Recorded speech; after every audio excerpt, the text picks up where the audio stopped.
The fluorescent lights flickered on. They illuminated the vast game hall.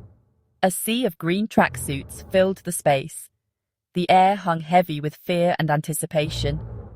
Another day, another deadly game. The first game, red light, green light, was a massacre. Only half the players remained. The survivors bore witness to the brutal reality of the Haka games. The players exchanged uneasy glances.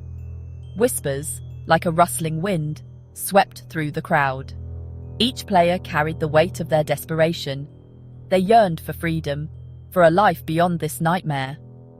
But first, they had to survive. I clutched my lucky rabbit's foot, feeling its soft fur against my fingers. It was a small comfort in a world that had become increasingly hostile and unpredictable.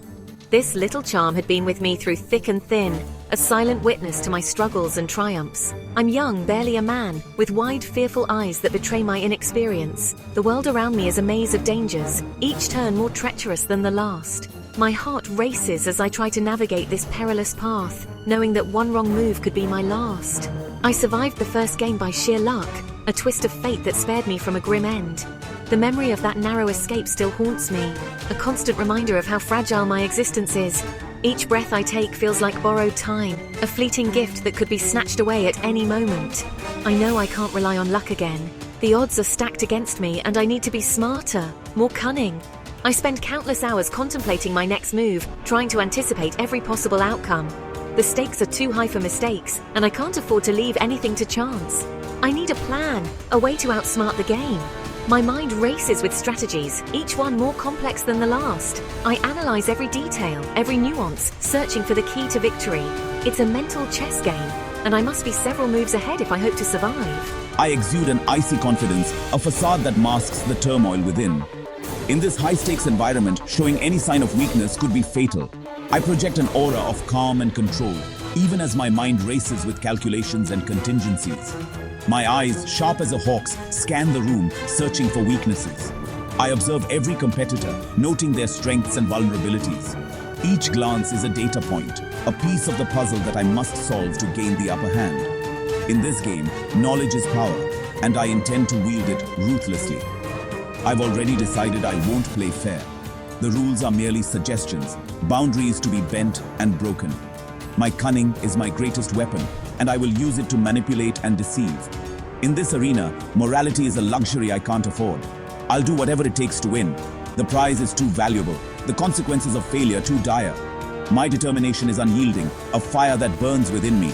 I will push myself to the limits, crossing lines I never thought I would, all in the name of survival. I'll cheat, lie, betray, anything to survive. In this ruthless game, trust is a weakness, and loyalty is a liability. I will forge alliances only to break them, make promises only to shatter them. My path to victory is paved with deceit, and I will walk it without hesitation. I stand apart from the crowd, a solitary figure in a sea of faces. My isolation is both a shield and a sword, protecting me from the chaos while allowing me to strike with precision. I observe from a distance, calculating my moves with the patience of a seasoned warrior. I'm older, a weathered warrior with a stoic expression. The years have etched lines of experience into my face, each one a testament to the battles I've fought. My determination is unwavering. Forged in the crucible of countless trials, I am a survivor hardened by the fires of adversity. I've seen my share of battles, each one leaving its mark on my body and soul. The scars I bear are not just physical, they are reminders of the lessons I've learned, the mistakes I've made. Each memory is a chapter in my story, a testament to my resilience and strength. I carry myself with a quiet dignity, a calm amidst the storm. In a world of chaos and conflict, my composure is my greatest asset. I move with purpose, each step measured and deliberate. My presence commands respect, a silent assertion of my strength and resolve. I won't break the rules, but I won't surrender either. My honour is my guiding star, a beacon that lights my path. I will fight with integrity, even when the odds are against me. My resolve is unyielding, a testament to my character and my commitment to my principles. I'll face whatever comes my way with courage and determination. The challenges ahead are daunting, but I am ready. My spirit is unbreakable, my will indomitable. I will confront each obstacle with the strength of a warrior and the heart of a champion, knowing that my destiny is mine to shape. A giant screen flickered to life, casting an eerie glow across the dimly lit room. The anticipation was palpable, and the silence was deafening. On it, 4 shapes appeared, each one more daunting than the last. A circle, a triangle, a star, and an umbrella. These shapes would soon become the player's greatest challenge. This was the Honeycomb game. Each player would receive a honeycomb candy with one of the 4 shapes imprinted on it. The candy, seemingly innocent, held their fate. Their task was deceptively simple: to perfectly extract the shape from the honeycomb within a set time. But simplicity can be deceiving. Failure meant elimination. And in this game, elimination meant death. The stakes couldn't be higher. A wave of panic washed over the players. The task seemed simple enough, but the reality was far more daunting. The honeycomb was thin and brittle, prone to crumbling at the slightest pressure.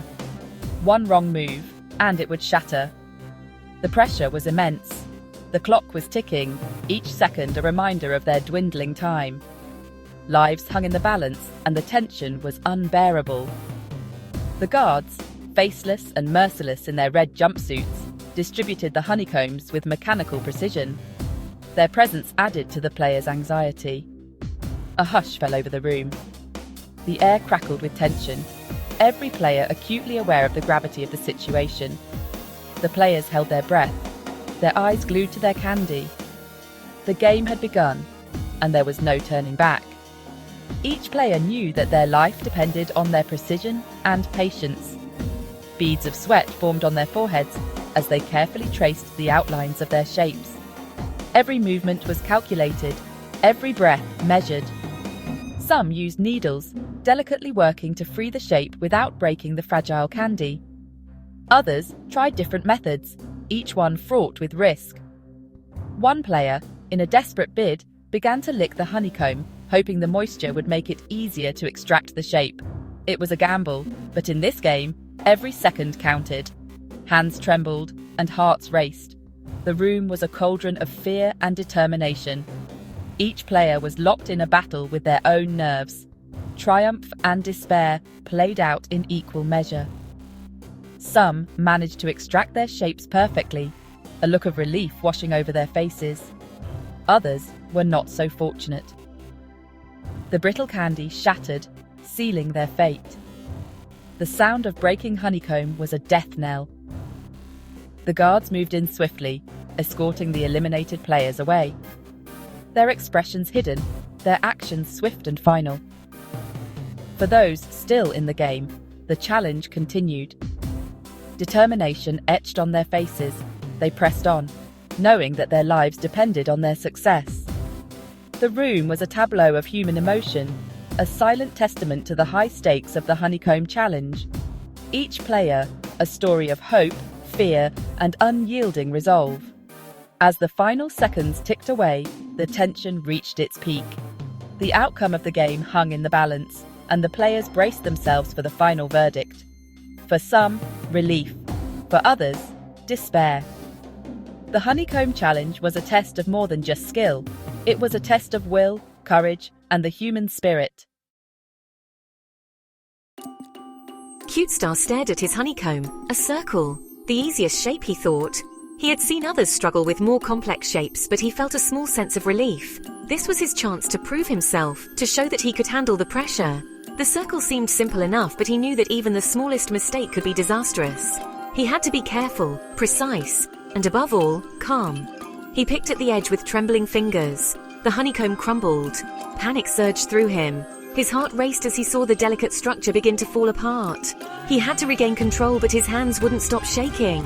The pressure was immense, and the fear of failure loomed over him like a dark cloud. He could feel the eyes of the others on him, judging, waiting for him to make a mistake. He closed his eyes, took a deep breath, and started again. Slowly, painstakingly, he chipped away at the honeycomb. Each movement was deliberate, each breath measured. He focused on the task at hand, blocking out the noise and the chaos around him. The world seemed to narrow down to just him and the honeycomb. He could feel the tension in his muscles, the sweat on his brow, but he kept going, determined to succeed. Time seemed to slip away. Just as the buzzer was about to sound, he held up his completed circle. Relief washed over him as he realized he had done it. He had managed to carve out the shape without breaking it. The sense of accomplishment was overwhelming, but he knew that this was just one challenge in a series of many. He couldn't afford to let his guard down, not even for a moment.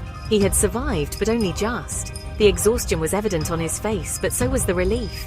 He had made it through this round, but the game was far from over.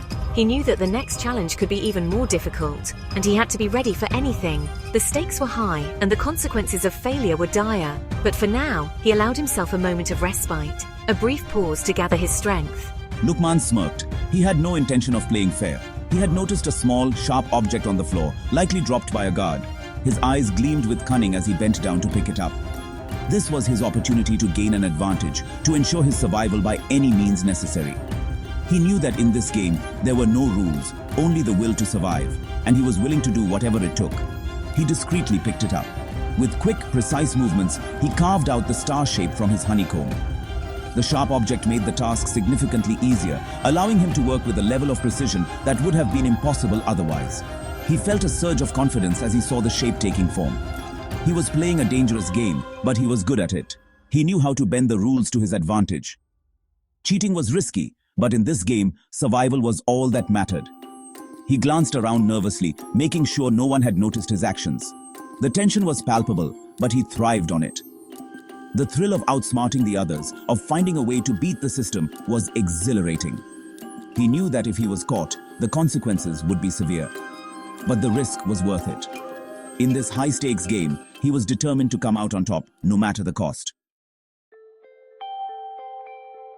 Haka received the most difficult shape, the umbrella. He examined it carefully. This would be a true test of skill and patience. He began to work, his brow furrowed in concentration.